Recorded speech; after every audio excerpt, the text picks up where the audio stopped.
This video is brought to you by AnalyticsWP. Do you want to dial in your WordPress SEO with the best SEO plugin you can find? Then this video is for you. I'm going to show you Rank Math. If it's not the best SEO plugin for WordPress, it's definitely one of the best. And in this video, I cover every single setting that's available to you in the free version. The pro version adds a whole lot more, but in this video, I'm going to show you all the free version settings. And then we're going to optimize posts and pages on my website so you can see how to do that step by step. If that sounds good to you, make sure you watch this video. Hi, I'm Bjorn from WPLearningLab. And before we get started, a quick word from our sponsor. Today's video is brought to you by AnalyticsWP, the privacy-focused, ad blocker-resistant, and shockingly accurate analytics solution for WordPress. With AnalyticsWP's in-depth reporting and user journey tracking, you'll gain detailed insights into exactly where your visitors are going and what they're doing, all the way from their first click to their first WooCommerce purchase. Ready for more clarity? Try AnalyticsWP today.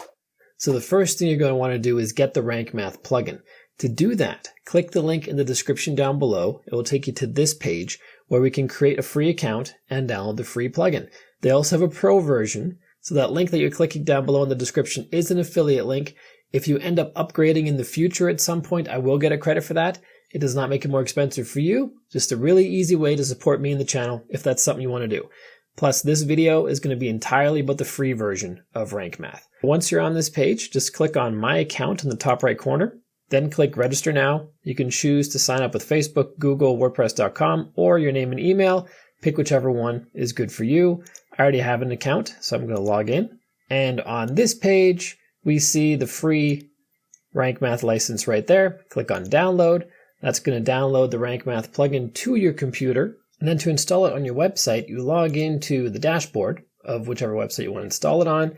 Go to Plugins, and then Add Plugin. Go to Upload Plugin, and then you click on Choose File. Find the Rank Math zip file that you just downloaded, and install it. And once it's installed, you'll have this Rank Math SEO link right over here. If we click on Dashboard, this is where we configure everything to do with Rank Math. I don't use a lot of it on most websites. I really only use the content optimizing portion, and I do the initial setup to some degree. I'm going to walk through every setting there is available. We're going to set up this plugin in its totality in the free version. And these are all the different content modules, all the different SEO modules that it installs for you or has available to you. The ones that have a blue toggle are ones that are turned on. The ones that have a dark gray one are ones that are turned off. The ones that have a light gray one are ones that are turned off because you don't have a specific thing installed. For example, I don't have WooCommerce installed on the site, so the WooCommerce optimization module is grayed out. You can't use it. I don't have the pro version installed, so the video sitemap module won't work. Make sure that on the top right here, you're on advanced mode, not easy mode. Easy mode slims down what you see on this page. And advanced mode shows you everything Rank Math offers, which is what I want to do in this case because I want to show you as much as possible. So the first part of this video is going to be the initial setup of the Rank Math plugin. And it's a painful process, but you only have to do it once. That's the silver lining. You only do it once and your plugin is set up. The last part of this video, which is going to be a lot shorter, is showing you the ongoing stuff you have to do to optimize posts and pages that you create on your website. So let's start with the first part. The boring, monotonous, painful part, which is setting up all the different settings to make sure that you have a good foundation for SEO on your site. When you first install it, you're probably going to be introduced to the setup wizard. And we're going to walk through this right now as well, as you would when you first install the plugin. So you have the option of doing it the easy way, just for the basics, or the advanced way for people who want to control every aspect of SEO on the website. We're going to choose advanced for this video. If you have the pro version, you can choose custom mode. Whoops, I clicked on it. Let's get back out of there. So I'm going to choose advanced. We have a little check mark here saying your website is compatible to run Rank Math SEO. What that means is it checked out our server resources that we have available, and they all have check marks. If one of these does not have a check mark, you either can't run Rank Math on your site, and you got to find a different plugin, or you need to contact your host and ask about whatever is causing the problem to see if they can install it on your server. Click on Start Wizard when you're ready. We're on the first step here called Your Site, and RVing with Family is the name of this website. It's kind of demo website I use. It has actual content and gets actual traffic, but it's not a blog I'm actively growing. But there's content there and traffic there, so you can use it for these kind of videos, which is pretty neat. So RVing with Family is what? Is it a personal blog, a community blog, personal portfolio site, small business, web shop as in e-commerce, other personal website, other business website. It's kind of a personal blog, but it makes money too. I sell ad space through Ezoic. So it does make money, but still personal. So I'm going to choose personal blog. The option you choose here changes this form a little bit. Not much, but a little bit. So keep that in mind. If you choose a different one, you might not see all the same fields I'm seeing here on a personal blog. For the website name, RVing with Family is the name I want to use. An alternate name, which includes an acronym or a shorter name. I often use RWF as an acronym. I wouldn't publicize that as an alternate name though. I'm going to leave that blank. No alternate name. This is the name and that's it. Personal organization name, Garage Legend. That was another website I was going to build up but never actually did. I don't even know why that's being pulled in here. I'm going to say just RVing with Family is the organization name. And this will be featured in Google's knowledge panel. So what you put in here actually matters. The logo for Google, we want to have a minimum size of 112 by 112. That's a square. So you want to create a logo of the proper size. The logo I have for this site, I don't think it's that proper size. Is it even in here? There it is. Do I even have a square version?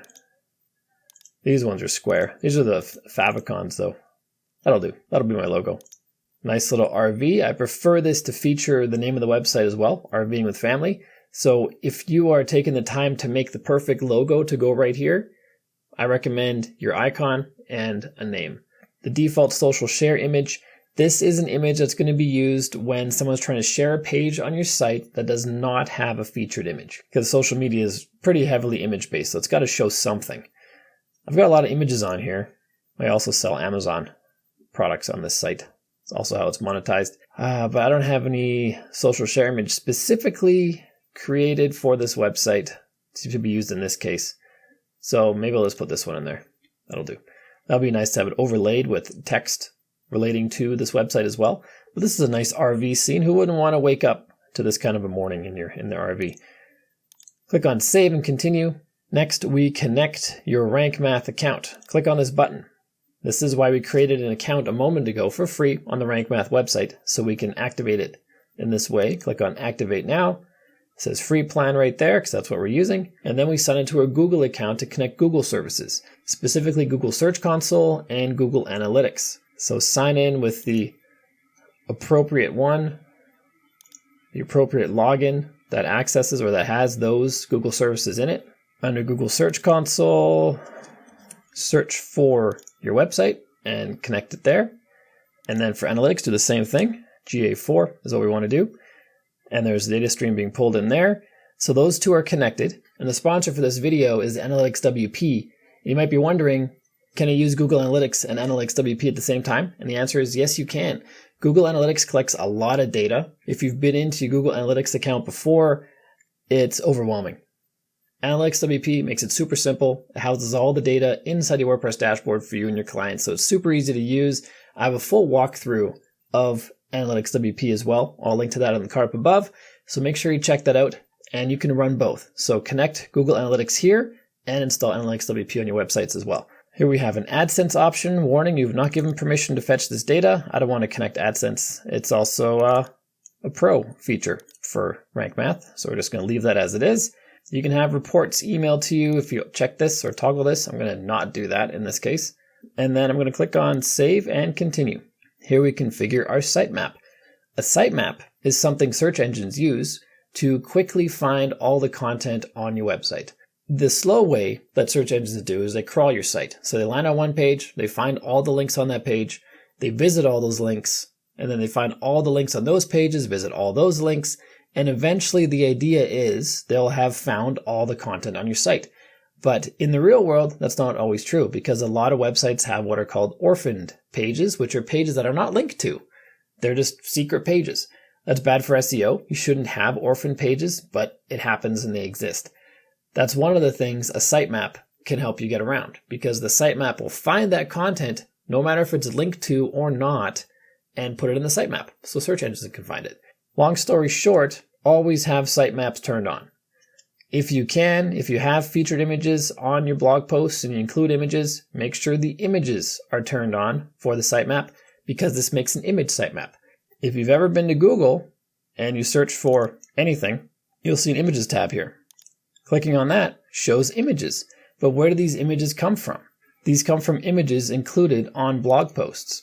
And the easiest way for search engines to find these images is including them in your sitemaps. So make sure you put that on there. The types of posts to include in your sitemaps, I'm going to have posts and pages. I'm not going to have floating elements, which is Elementor. If you had a WooCommerce store, you want to have products and product categories down here as well. But mostly it's just posts and pages for most websites. And then we're going to have categories in the sitemap as well. And then save and continue. Here we have technical SEO tweaks. We have no index, empty category and tag archives. We're going to keep that on because we don't like to have empty pages indexed in Google, because if a visitor finds those and they click on it, the page is empty. What good is that? And for that reason, Google also doesn't like empty pages. So we're going to no index those, which means we're telling Google don't include these in your index. You can no follow external links. That means all the links that lead from your site to a different site would have a no follow tag, meaning you don't want the search engines to actually visit that link or attribute your SEO ranking power to that link that you're linking to. If you put no follow on your links, it's kind of like you're embarrassed to link to that place. Now you can no follow individual links sometimes if you wanted to. There's a lot of SEOs you'll find that live by no follow links and putting them in specific spots and doing it in very specific ways. I don't worry about all that stuff. I just create content and I don't no follow links. I just want it to be easy and simple. You can open external links in a new window. I usually go yes with that, keep that on. That means if they click a link to say Wikipedia, it opens Wikipedia in a new tab, like right here. And then when they close that tab, they go back to your website. So I have that toggled on all the time. Save and continue. Your site is ready. That's fantastic.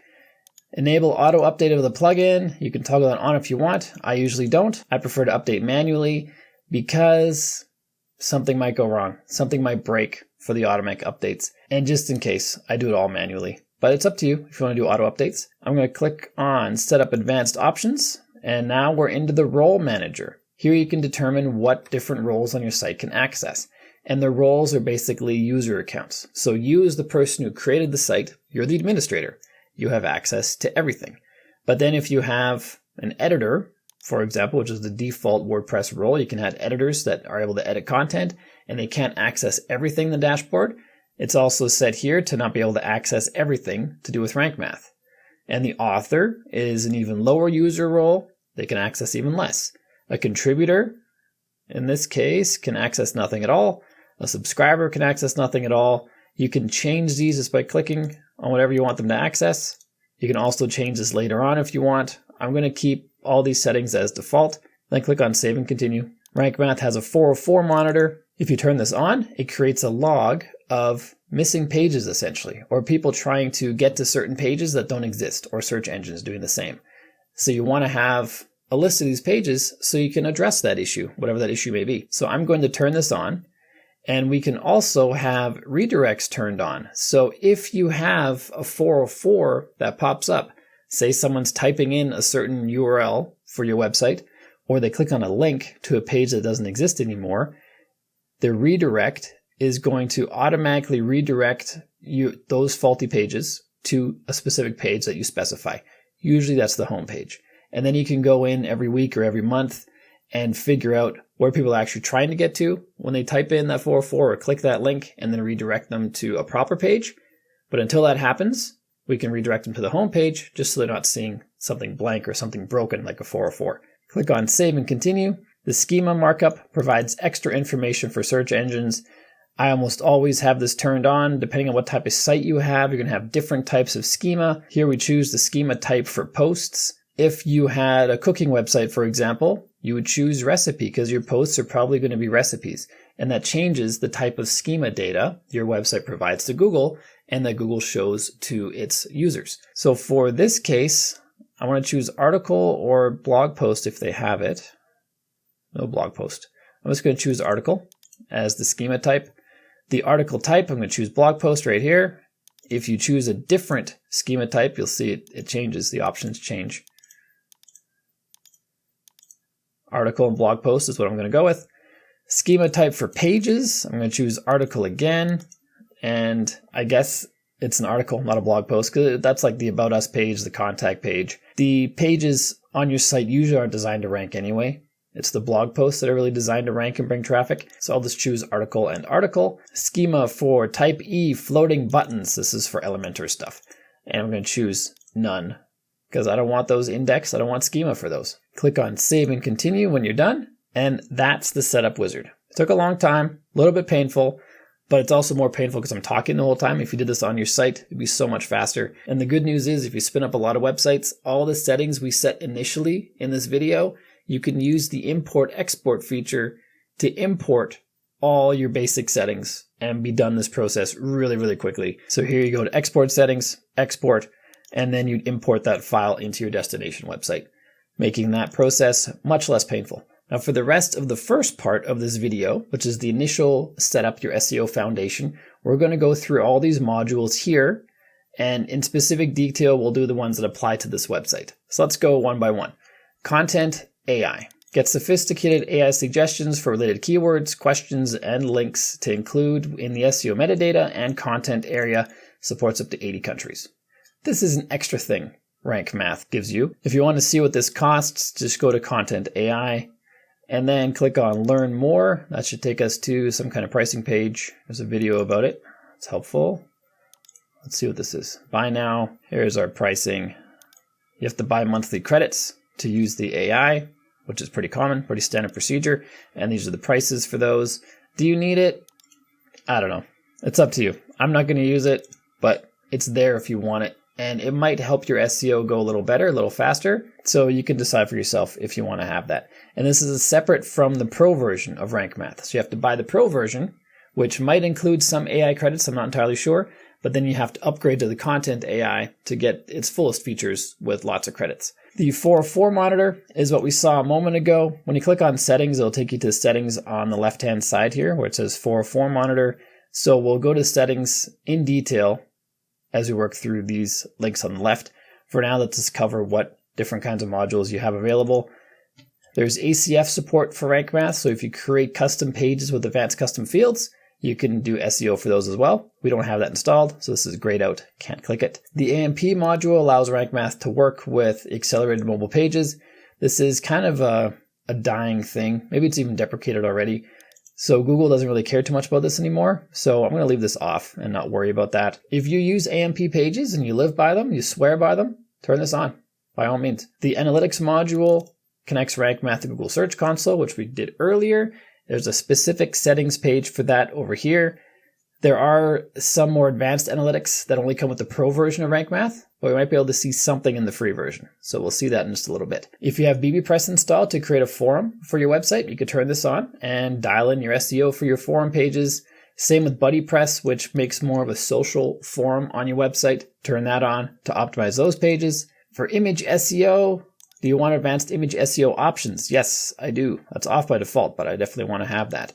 Instant indexing directly notifies search engines like Bing and Yandex using the Index Now API when pages are added, updated, and removed. I'll turn that on. That sounds pretty good. Link counter counts the total number of internal, external links to and from links inside your posts. You can also see the same count on the post list page. That's turned on by default, and I will keep that on. Local SEO doesn't apply to this website, but I'm going to turn it on just in case your clients or your websites do need this. This basically allows you to add address information, hours of operation, phone numbers, things like that to help your local SEO. So I'll turn that on, and when we save and refresh, it'll add a link option on the left. The news sitemap, this is for Pro version only, so we're not going to use that. The podcasting module is also from the Pro version only. If you have a news site or a podcast site, you might want to look into those. The redirections module, that's turned on. We'll visit those settings in a little bit.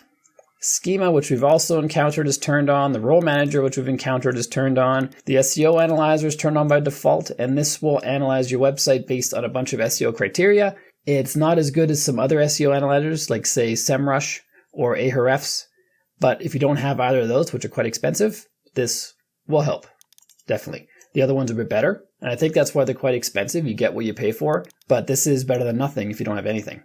So we'll check that out. The sitemap we saw in a bit of detail. That's turned on by default. We'll keep that on. If you have a lot of videos that you host on your site, clicked on that by accident, you might want to have this, creating a video sitemap. That's part of the Pro version of Rank Math. If you use Google Web Stories, you can turn this on to SEO optimize those. I don't use them personally, but if you do, you know what they are, and you might want to SEO optimize those. If you don't know what they are, probably don't worry about it, but you can Google it, and there's a lot of content about Google Web Stories. If you have WooCommerce installed, by all means, turn this on so you can SEO optimize your products. So those are all the modules that Rank Math has currently, as of this recording. I'm sure they'll add more in the future as necessary. And a lot of these have settings buttons, as we see, and those settings buttons takes you to the specific spot where their settings are on the left-hand side here. Some of them are rolled into other categories, like general settings, I'm pretty sure is going to have image SEO, whereas the 404 monitor gets its own link because there's a lot of settings to go with that. So we'll walk through all of these on the left-hand side so that you have a complete overview of everything you have to do to SEO optimize your website. So to keep life organized and easy, let's progress one by one through this left-hand column, even though we've seen some of these already. Content AI is going to be really quick. It's just a sales ad. Want to supercharge your content with AI? Click on Learn More and buy it. Content editor, chat, and history. All of these are part of the Pro plan. We're just using the free version, and whether or not this is even necessary, I'm not so sure. The Analytics tab has a little green circle there. That was red earlier when I wasn't connected to the Rank Math website. Now it's green. Here it shows the optimization of our website. So I have 60 posts that are fair, 60 that are good, 63 that are fair, 21 that have no data, and 0 poor ones. And 57 is the average Rank Math SEO score. You want to get that score as high as you can. We have no data pulled in yet from this analytics source, which I believe is Google Analytics or Google Search Console. Here we can have keyword data if we upgrade to the Pro version, keyword position data. This is from Google Search Console. Top 5 winning and losing posts. This means posts that are gaining traffic or losing traffic. So if you have posts that are losing traffic, you might want to go in and update them because that often gives search engines a signal that that post is relevant. It's losing traffic because other posts are newer and fresher, so refresh your content. And that often helps if you're losing traffic on posts. That's a Pro version feature as well. Site Analytics kind of shows a more detailed breakdown of that little table we saw. A lot of the stuff in here is for the Pro version.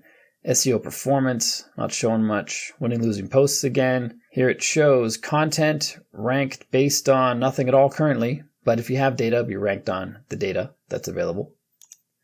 More detailed data of the keywords tab currently is showing nothing. Rank tracker, Pro version only. Index status, Pro version only. The analytics tab is mostly Pro version, so you can skip over that. Luckily, if you installed today's sponsor, AnalyticsWP, let's open that in a new tab, you will have analytics data inside your dashboard. Super simple to access. Really powerful stuff. And I've got a full walkthrough of AnalyticsWP, which I mentioned earlier. The link is in the description if you want to check that out. That would nicely supplement the missing analytics with the free version from Rank Math. Under general settings, we have lots and lots and lots of options, lots of settings. So we're on the links tab. Plus we have breadcrumbs, images, Webmaster tools, the Robots.txt file, others, blocks. There's htaccess file data here, content AI, redirections, 404 monitor, and analytics. We're going to go through all of these, starting with links. So the first question here, do you want to remove category base? What this means is, shows an example here, if you have categories on your site, for example, with our RVing site, I might have a category for camper vans and a category for trailers. That category will be right here. That'd be camper vans or trailers would be the name of that category. But before that, for some reason, WordPress includes the word category, which is totally unnecessary, doesn't help SEO, it's just a waste of space. So if you toggle this on, it's going to remove this part of the URL and go straight to your domain name / the name of your category, which is the best way to do it. So if this is a brand new website, turn this on for sure. If this is an existing website where your content is indexed already and getting traffic, turning this on can cause some problems because it's going to change all your URLs. You can redirect all of them to the new pages, which can be pretty labor intensive. Although if you do it in your htaccess file and not using the redirections tab here, it's actually not that bad. I'll link to a tutorial in the card up above to show you how to do that. It's an older tutorial, but the process is still the same. It still works. So like I said, if this is a new site, turn this on for sure. If this is a site that gets no traffic and isn't indexed, even though it's not new, turn it on for sure. If your website's getting traffic, be a little more careful. You're going to have to redirect all these URLs to make sure you're not losing traffic. Redirect attachments. This is something you turn on for sure. Every image you upload, every PDF you upload, every whatever you upload into your media library, WordPress for some reason gives it its own page. That's a waste of space. It's a low content page, which Google doesn't like. And so we're going to want to redirect those. And with this turned on, it'll redirect all of them to the post they appear on. So if for whatever reason, somebody visits the attachment page for an image, it'll go to the post with that image. And this should always be on. Even if you have a website that's existing already, because this is all going to be redirected. Even if you have an established website that's getting traffic already, because these are redirected to posts that exist on your site, turn this on.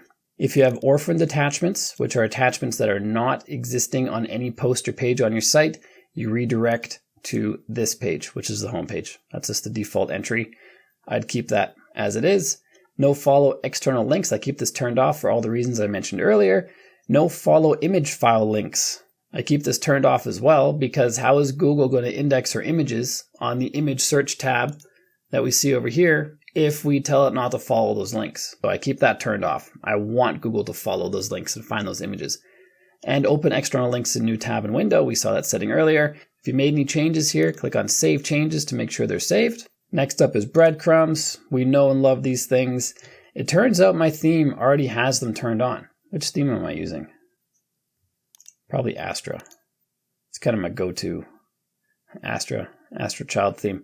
So Astra has these breadcrumbs and breadcrumb support turned on automatically for Rank Math. If your theme doesn't have automatic support for Rank Math breadcrumbs, so you have to turn this on, you would add a piece of code to your theme files, or you'd add a short code to, for example, the Elementor editor where you want the breadcrumbs to appear. The separator character is what goes in between the breadcrumb setup. And breadcrumbs, in case you're not familiar, Google has them right on their search pages. Here's a good example right here. So you have the homepage URL and that little separator, and then you have the next page that you get to from the homepage. So you have a little separator, and you have the next page, which is siloed down from Help Center. There's probably a bunch of different options like SEO, WordPress, image SEO, what have you. And then it goes down to the WordPress page. And then we go down into the Yoast SEO page. Those are breadcrumbs. They kind of are a visual representation of where you are on the website. And in fact, here's one of my old videos. If you want more information on breadcrumbs, check out this video right here. I'll put it in the card up above so you can check it out. So that separator is the one we see right here, which in this case is a little chevron that's pointing to the right. We can have a double chevron if we want, or you can add a custom one, or a floating dot, or what have you. You pick the separator you want. Usually it's the chevron because there's a directionality to breadcrumbs. So you often have something that has a direction like a chevron. Do we show the homepage link? I say yes. This one does, Google does. It has the homepage right there. It doesn't say home, but it has the homepage URL. So that would be the first spot in your breadcrumb. I turn that on. Give it a label of home. You could give it a label of your website URL, just like Google's doing in their own results. The homepage link is this one here. So this is going to be the text for the link in the breadcrumb, and this will be the link for that text. You can have a prefix if you want. I don't know what you put here. Maybe just path. I don't know. I'd leave this blank. This is what shows up before the breadcrumb. So this would be over here, and you want it kind of to explain what these links are, but do you need to? People who know what they are know what they are. People who don't care and don't want to know. Otherwise, they Google it. What are these things that show up on the blog posts? So I'm just going to leave this blank. The archive format, which is what appears in the breadcrumbs if you're on an archive page. So here, this one's called archive 4, and this would be the name of the archive. Search results 4, this would be the name of, or the keywords that you use in the search. And 404 error page not found would also show up in breadcrumbs if you're on a 404 page. You can hide the post title from Breadcrumbs, which is what I would do because they could get super long if you had the post titles in there. So I would hide the post title. I would show the categories because that's what's going on here. These are essentially categories, and that's a super clean way to construct breadcrumbs. And I'm going to keep high taxonomy name off, which would be the name of the category. Click on Save Changes once you have all that set up. Next up, we have images. We can add missing alt attributes to images by turning this on, and it's done automatically. So in this case, we have some shortcodes. But first, let me show you what we're talking about. So if you go to the media library, let's just edit this image right here. Every image you upload has, I don't know why it's down here. Usually it's on the right-hand side. Maybe I'm zoomed in too far or something, but we have an alt text area, we have a caption, we have a description, and usually a title as well. Why is it all jacked up like that? Let's try this again. Let's try this one. They might have just adjusted the way things are ordered. Not a huge fan. Anyway, we have the alternative text, which is used by screen readers, and this is what this rank math option does here. So we add the missing alt text, which is for screen readers, like I said, improves the accessibility of your website. By default, when you upload an image, it gives it a title up here based on the file name of the image. So this file name for this image is How to Make an RV Bed More Comfortable, featured image 3. And the title here, How to Make an RV Bed More Comfortable. I've edited this. I took out the featured image 3, so it's more of an actual title. And then I've personally copied and pasted into every other field, which is what you normally want to do. But I understand life is busy. Sometimes you forget. Sometimes you say, I'll do it later. It doesn't happen. So we can automatically add the alt attributes by using this format. So it takes the title of the image, which we just saw, How to Make an RV Bed More Comfortable, and it puts it right here. And then after that, we have a count alt. I don't know what that is. So we're going to delete that. I'm going to add a new one, a new shortcode, and it's going to be the site title. There it is. I'll put a pipe character in there. So the alt text would be the title of the image, which is automatically created when an image is uploaded based on the file name, and that'll be the site name after that. And so when you're using this, you want to make sure that your file names are the exact title you want to have for your image. For example, this would have included featured image 3 at the end by using this process, which maybe you don't want. So make sure your titles are named properly. You can also add the missing title attribute, although mine is on there automatically. I don't know in which case it wouldn't be, but you can turn this on and set it up the same way. In fact, I just go like this. Make it the exact same. I'm not going to turn this on because it's already done automatically, so I'm not going to worry about that. Click on Save Changes, and now we're going to jump into Webmaster Tools. Here we connect Google Search Console, Bing Webmaster Tools, Baidu Webmaster Tools, Yandex Verification ID, Pinterest Verification ID, Norton Safe Web Verification ID, Custom Webmaster Tags. That's a lot of stuff. I was under the impression we connected to Google Search Console earlier. In fact, I know we did. So I'm not sure why it's asking us to connect again. The verification ID is something you put in the metadata of your website, but if I already logged in to my Google Search Console account, why can't it just pull my ID and put it in this tag? Maybe RankMath can't do that. So you need to go to each Google Search Console page, get your verification code, and enter it here, and then RankMath will create this tag and add your ID right there. If you need help with that, I've got a video for Google Search Console and maybe Bing Webmaster Tools. I'll link to both of those in the description down below, and those will help you get your Search Console verification IDs, and you can put them in here. And then I don't have any videos for these other ones, but I assume if you click these links, it'll take you to where you have to go to create the free account. In fact, there's a help page, walks you right through it. And then you can add those verification IDs. Edit Robots.txt. The Robots.txt file is not writable. These are the contents of my current Robots.txt file. I'm going to keep this as it is. There's quite often no reason to edit your Robots.txt file. The default works just fine. But if you want to know more about it and why it matters for SEO, I have a tutorial on that too. I'll link to that in the card up above, and I'll put it in the description down below. And you might be wondering what this black hole is.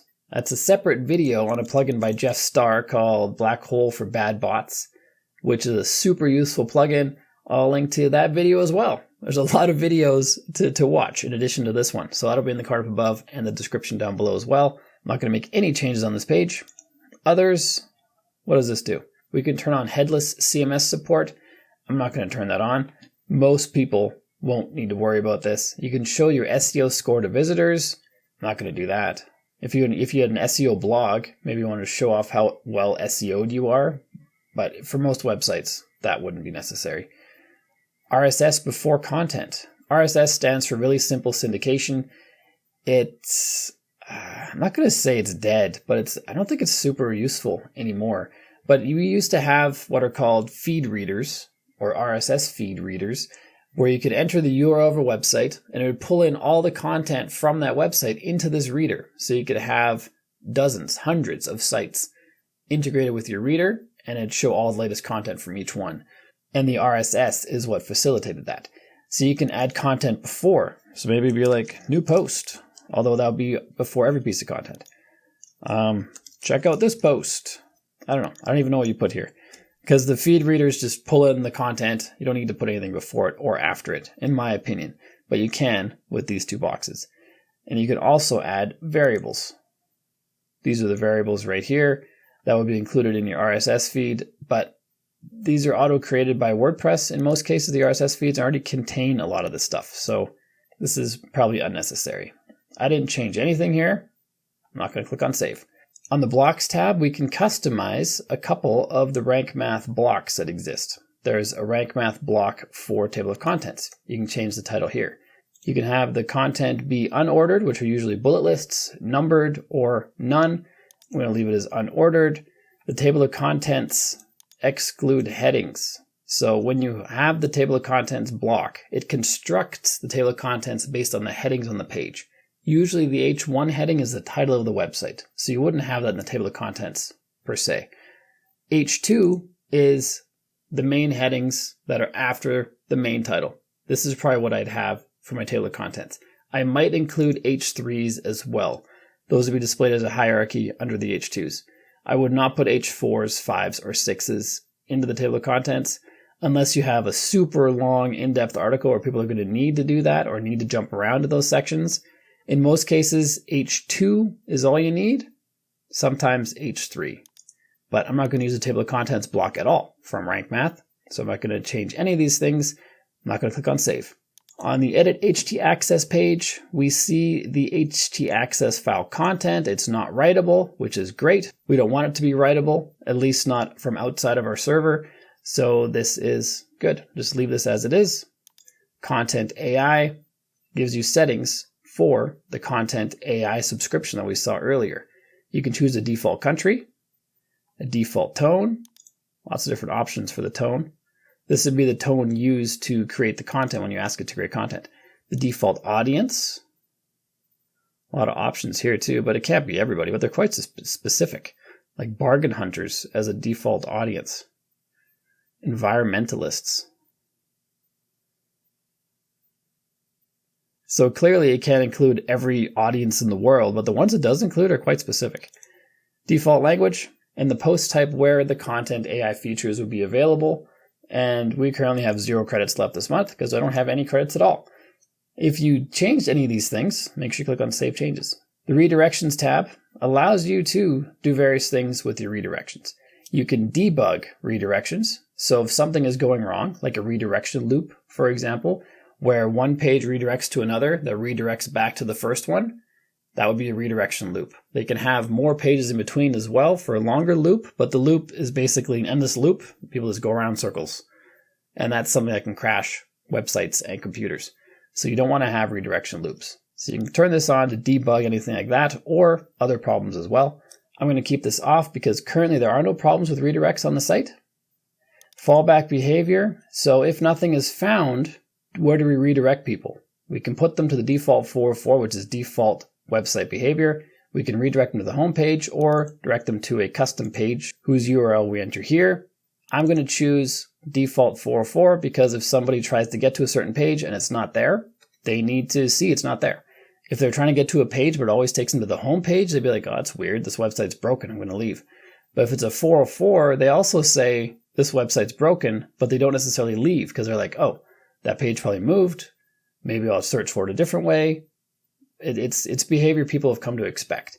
Whereas just redirecting to a homepage isn't necessarily behavior people expect, but you can also have it do that, and then you don't miss any potential traffic. For redirection type, we have 301, which is usually the redirection type you want, because that tells Google this is permanently moved. I've permanently changed this URL to something else. This is the one I always use. There's some other ones that tells you what they are. Content unavailable for legal reasons. Never use that one, but it's interesting.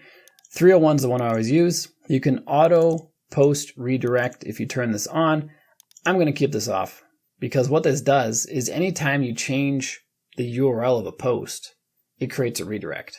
And having these things created automatically can easily create redirect loops. So I'm going to keep that turned off. And any redirects that are made, I'm going to make them manually. Click on Save Changes if you made any. You'll also notice, having just gone through the redirections options here, there's a specific redirections page here that I believe has even more options. Same with the 404 monitor, which we're going to look at right now. This is a warning saying only do this if you only have a couple 404s, the advanced, because it'll fill up your log too quickly. In most cases, the simple will do just fine. The log limit is 100 by default. You can increase this, but this will be a file on your server. You don't want to have this be huge because those files can get pretty big if you have lots of 404s. And every log entry beyond the 100 is going to be deleted. So you got to make sure you're reviewing these on a timely basis as well. There's specific paths you can enter here to exclude from 404s. So if you have, for example, for whatever reason, people come to your website and they type this in, or more specifically this, and it throws a 404 because it's not a real page, but for some reason, somebody's linked to it, and people could be clicking on it, or people are typing this in directly, and you don't want to redirect this to your homepage for some other reason, because you can easily just redirect this to your homepage. You can have this excluded from 404 errors. So this page, if it's added here, does not throw a 404 error. Use that if you want to. I don't see much of a need for it. You can ignore query parameters as 404s. This is pretty useful.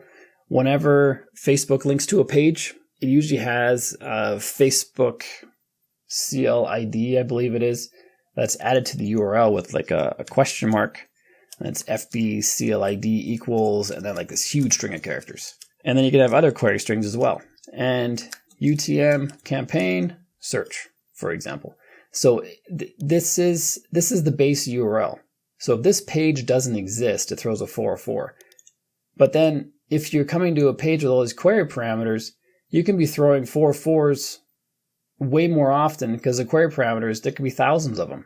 Depending on how your links exist around the internet, it can be a real pain. So we can ignore those query parameters when we're throwing 404s, and it shows just the base page. So I generally have this turned on so it ignores those query parameters. Then click on Save Changes. If you made any changes, that is. Pop over to Analytics. And here we have our Search Console connected, as we saw earlier. Analytics is connected. No AdSense. We saw that first part earlier. Here it shows our Analytics database keeps data for 90 days. That's the max for the free version. You can go for longer on the paid version. You can have a stats bar on the front end. That's just after the admin bar. This is only visible to admins who are signed in and have this activated for the user role. So don't worry about your visitors potentially seeing this. We also can turn on or off email reports. We saw most of this earlier. I'm going to click on Save Changes.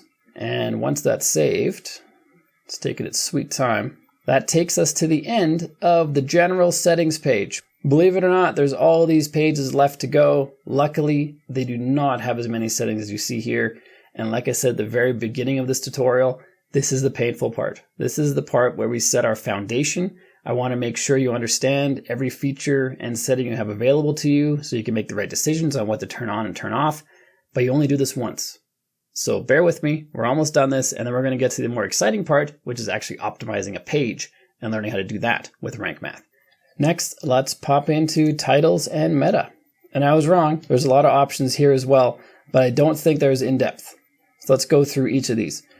For the robots meta, this is information that goes in the robots.txt file, and we basically want to have everything indexed. We don't want to blanket no follow, no image index, no whatever for our entire website. So we're just going to choose index, and we can choose the no follow, no index options individually on pages if we want to. The advanced robots meta, I'm just going to keep these 3 as they are. The no index empty category and tag archives. Yes, turn that on. We saw that earlier in the initial setup. The separator character is what goes between the post title and the name of your website. This is an example of it right there. If you click on this, we change the post character to be that. This looks more like a breadcrumb. Doesn't look right for the title. That one looks pretty good. That looks good. Good, good, good. Not good. Good. So pick one that you find works the best for you. You can capitalize titles if you want. That means the first character of every word is going to be capitalized. Even if you forget to do that when you create the title, this will auto-capitalize it for you, saving you some work if you want to have that turned on. Your open graph thumbnail, this is what's going to be shared if there are no other pictures available. The Twitter card type, probably should be called X by now. It's been years, it seems like. We have the summary card large with large image. This is the default type of card that's going to be shared to Twitter whenever your posts are shared. Click on Save Changes to make sure you save whatever changes you made. Under Local SEO, we can choose Personal Organization. That changes the fields a little bit down below. A lot of this information we filled out already. Website name we have here, the alternate name we left blank.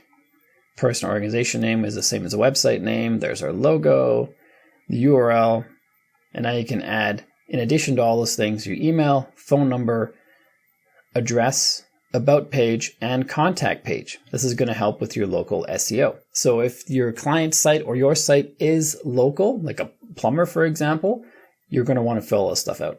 Under social meta, this is where we add our social pages. Here's the example, facebook.com/rankmath. So this is your actual social media page. You add that for Facebook. You can add the Facebook admin user ID if you want. You can add Facebook app IDs, Facebook secret code, your Twitter username, and additional profiles. I'm not going to set any of this up for this website, but you can set up which ones you want. You probably wouldn't set up all of those. Which ones are important to you? Probably most likely the Facebook page URL and your Twitter username are probably the most important. For the home page, we don't have any options here because we have a static home page. We have to add the SEO title, description, and meta for the home page directly. I'll show you how to do that in just a minute once we start optimizing the actual page. On the Post Formats tab, we can format how our archives look. For example, your categories or tag pages would look like this based on these shortcodes. So you can customize those however you want. The description is just a description. That seems totally fine. The default settings here seem totally fine for me. Format Post Archives Robots Meta. Sure, turn that on. Format Archives Robots Meta again. We have no index selected. We have these settings for the advanced robots and Slack enhanced sharing turned on, which is going to give more data for anybody sharing your content through Slack.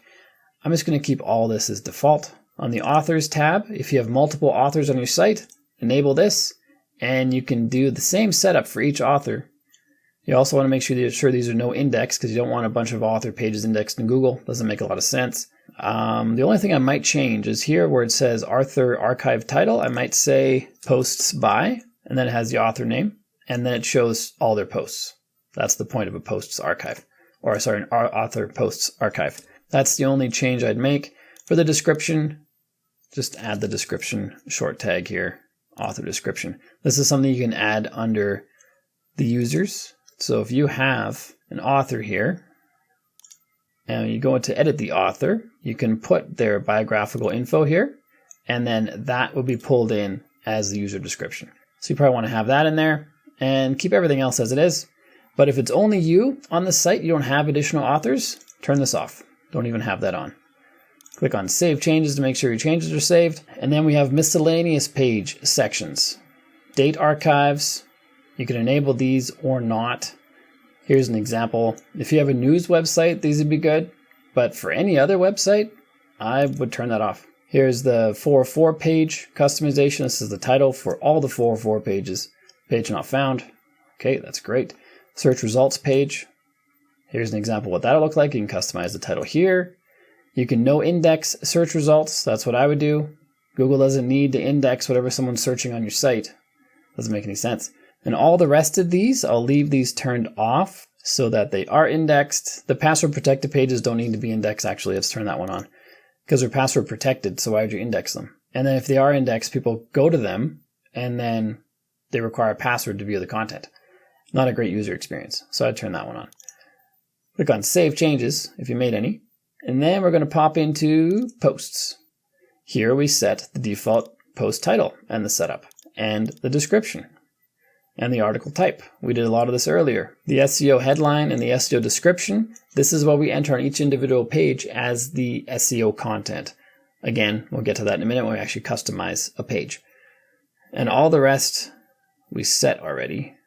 We saw a lot of this, not the Slack enhanced sharing, not in relation to posts anyway. Most of this, just save it as default or keep it as default. And then save changes if you made any. Under pages, we have all the same settings.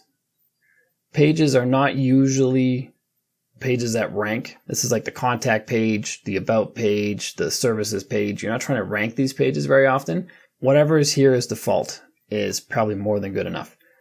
The attachments, these are pages we mentioned earlier where when you upload a photo, WordPress makes a specific page just for that photo, which is a low content page. We don't want those. So we have those actually being redirected from a setting we set earlier. So don't worry about those. The floating elements, if we could turn off these, that'd be great, but we can't.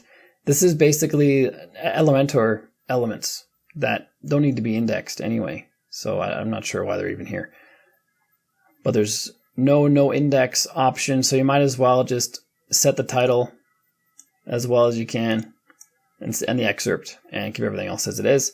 The categories tab allows you the same options, customizing the titles, descriptions, and everything related to categories. The tags, same thing. Mostly the default options are everything you need. And that takes us to the end of all of the titles and meta settings. Now let's hop into Sitemap Settings. This should be less right here. And I don't know why it's so many. There's so many over here. Anyway, the sitemap was pretty much completely set up in the initial setup wizard that we did earlier. But here we can fine tune that a little bit. So we have links per sitemap, max of 200. We've decided to add images to sitemap. We should include featured images. We can exclude certain posts and exclude terms if we want. I will save changes because I turned on include images. Let's take a look at our sitemap. This would be what's submitted to Google Search Console, and also what Google finds on its own. And this just has, based on our settings, a post sitemap, a page sitemap, and a category sitemap. Click on those and it shows all of the content and all the URLs for that content and how many images each one has and when they were last modified. So it's pretty useful information for Google to have, other search engines as well. So sitemaps are definitely something we want. That's why we set them up. We have HTML sitemap options as well. This is a pretty looking sitemap for your website visitors to use, because this one, although it's functional, is not super pretty. The HTML sitemap tries to make it prettier, but do you need that? I feel it's better to create a website that can be navigated properly and easily by your visitors. You don't need to have a separate sitemap for people to look at, in my humble opinion. I'm going to keep that turned off. Under post types, we can choose to include posts in the sitemap, and yes, we want that. Pages we want to include as well. Attachments we do not want in the sitemap for this website, which is a blog, but maybe if you had a website where you sell images, maybe you want to have the attachments included in the sitemap, although you don't want those protected as well. In most cases, I don't see why you want images in the sitemap, attachments. Maybe if you had like a library website and you had PDFs as attachments. There might be some cases where you'd use it. I can't think of any right now. I rarely have attachments in the sitemap. Floating elements, we don't have those in the sitemap either. Taxonomies, we include the categories in the sitemap. We do not include empty categories. And the tags, we usually do not include in the sitemap, but you can if you want. And then I would also recommend you don't include the empty ones. I'm not going to add them in this case, the categories, but there's really nothing wrong with adding them. Instant indexing. Let's see what that's all about. Here, if you create a new post, You can put it in here up to 1 per line and up to 10,000 on 10,000 different lines. Then click on Submit URL and it will be sent to the Index Now API, which is going to alert search engines that you have new content, and they're going to come and check it out and hopefully index it as fast as possible. Is this necessary? Maybe. I don't know. I don't really use this kind of stuff. I just have my sitemap in the search engine consoles, and then they go and crawl that on their own every regular scheduled basis. And then when there's new content there, they decide to index it or not, whether you do this or not. So long story short, I don't do this kind of thing, but you can go ahead and do that if you want. Here are the settings for setting that up. It already has an API key here. I didn't add that. Rank Math has added that. And it has a history tab to show what you submitted. Under Role Manager, this is going to be a lot of the same options we saw earlier. You can change them here if you want. I'm going to leave all that as it is. On the 404 monitor page, this is the log of 404s, and it shows us where the 404 was. Let's try to generate one right now to see if it pops in. See if there's a delay. This page doesn't seem to exist. That's a 404. Okay, let's refresh in here, and look at that. That crazy page.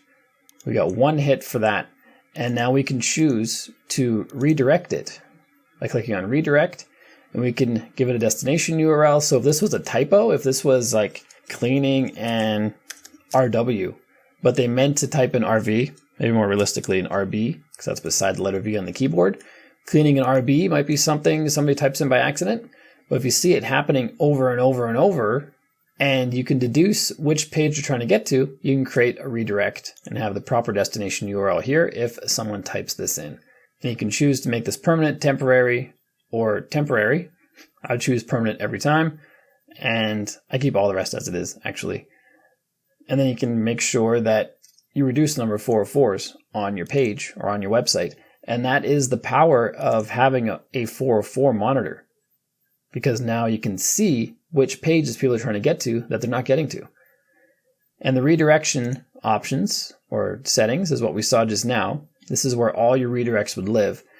So we had one created in response to a 404, but let's say you changed the URL of a post. You can click on Add New, and you put the old post URL here and put the new one in here. And I don't know if you have to put the full website in there. I might put that just in case. So it's going to exact match this, and if it does, it's going to redirect everyone to this.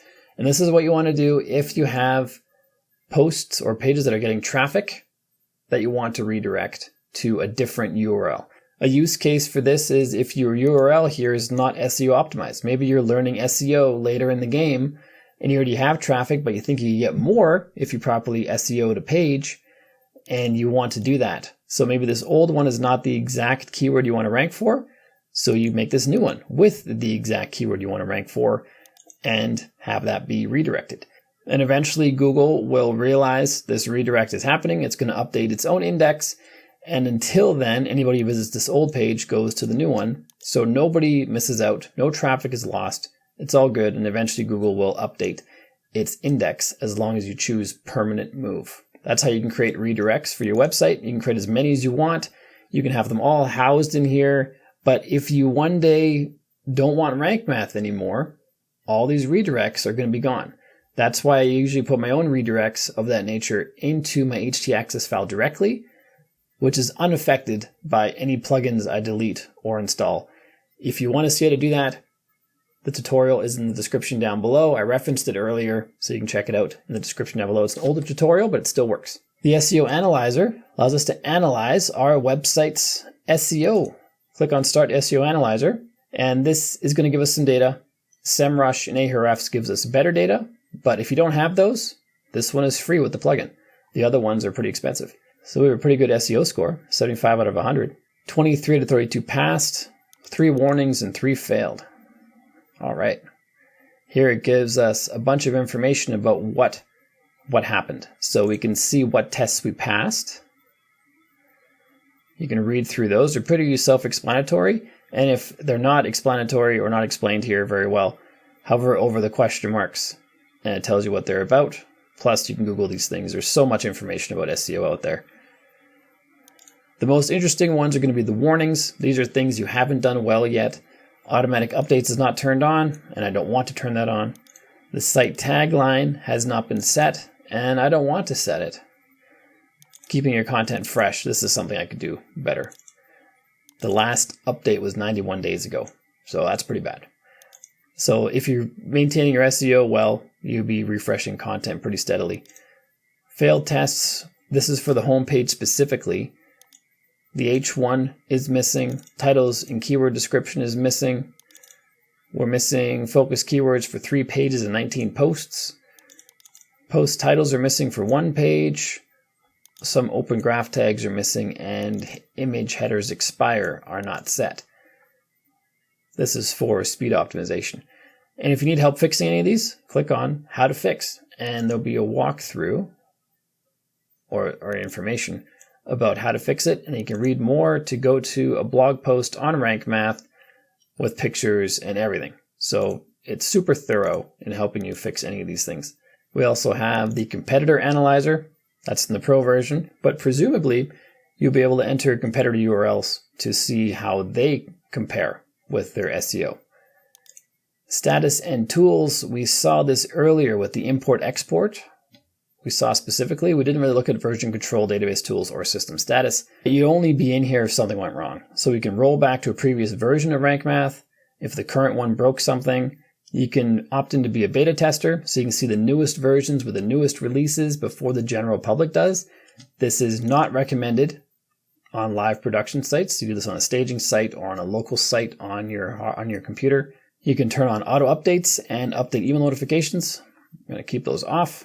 Database tools. This is a place you'd go if Rank Math support tells you to go here. Or if you're pretty good at this stuff and you know something's going wrong, you can clear the SEO Analyzer, remove transients, rebuild the index, clear the cache.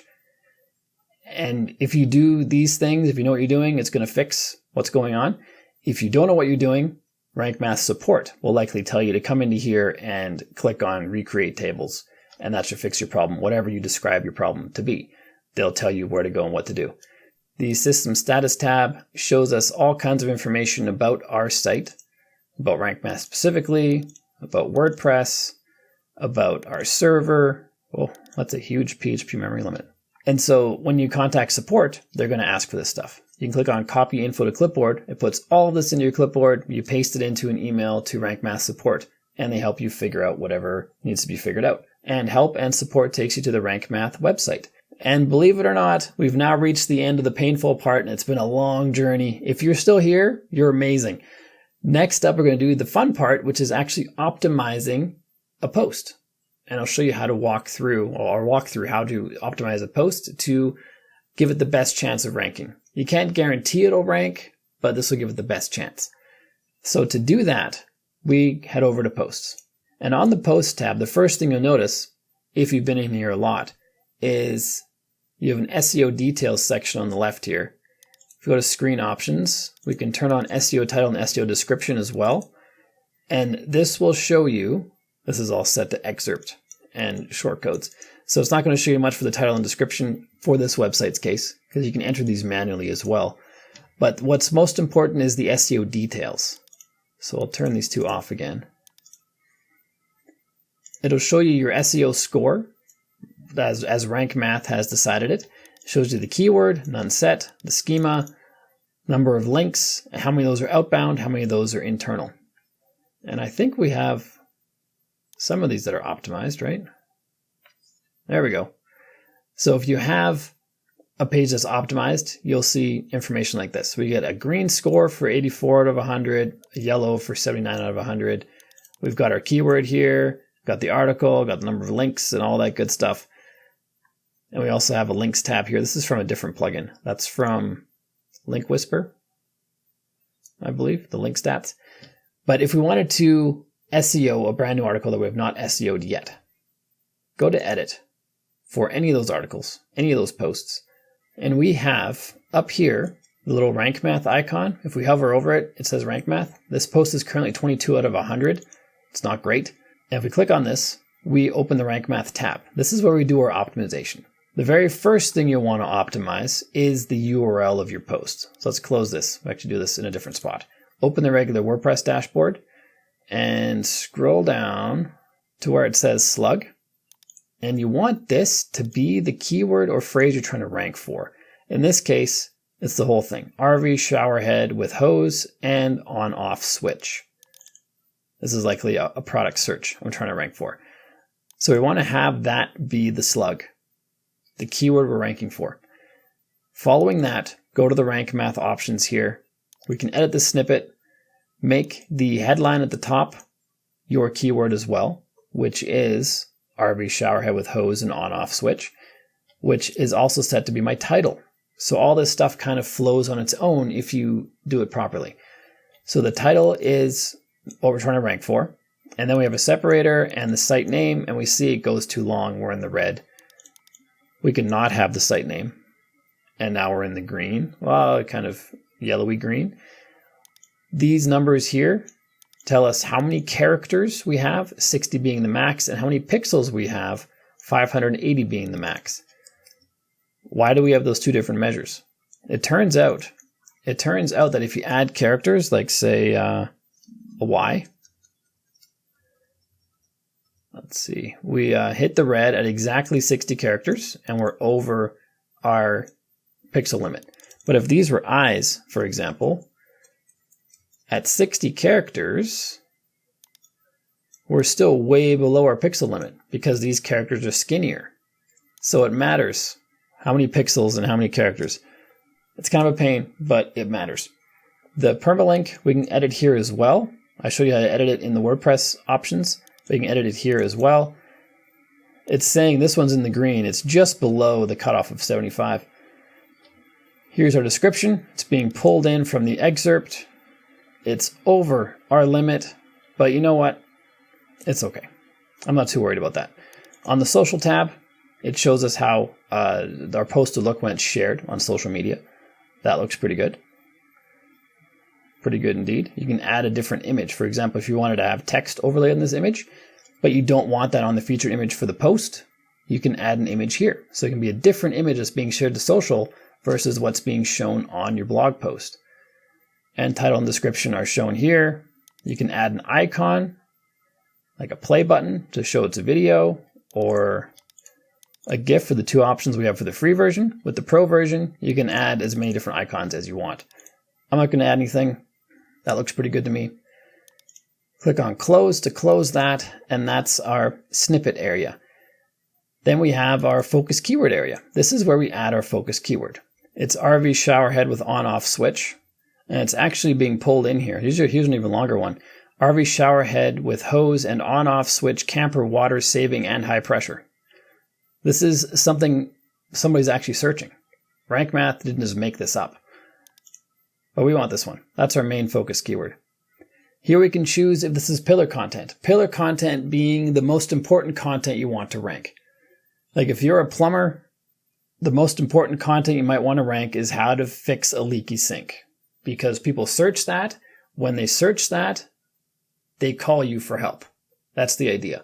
So if you have this as pillar content, all the other posts that you optimize on your site are going to suggest this post to link to, because you want an internal link to your pillar content. The more internal links it gets, the more likely it is to rank higher. So your most important posts are always chosen to be pillar content. And now we have our SEO checklist. Our focus keyword does not appear in the SEO title. Well, that can't be true. It's the exact same. Oh, it could be because that slash is missing. Or if I save, maybe it needs to be refreshed. Although I don't think it needs to be, but let's do it anyway. Save that, refresh it. Now we're at 0 out of 100. Oh, there we go, 37. So it's still saying the focus keyword does not appear in the SEO title. You know what? Let's just put a space in there.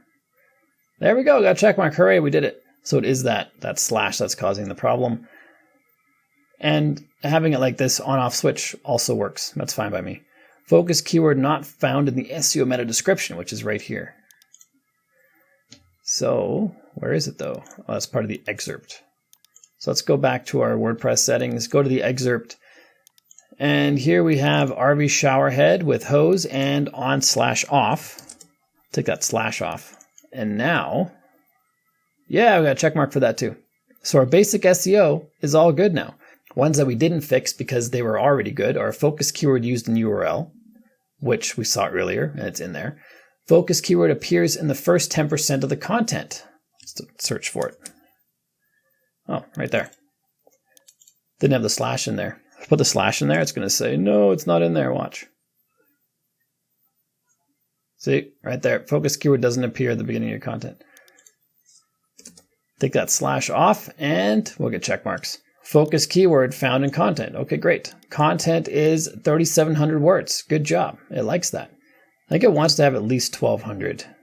If you click on that question mark, there we go. Over 2,500 words, you get 100% score for that one. Our basic SEO is all good, but we also have additional SEO.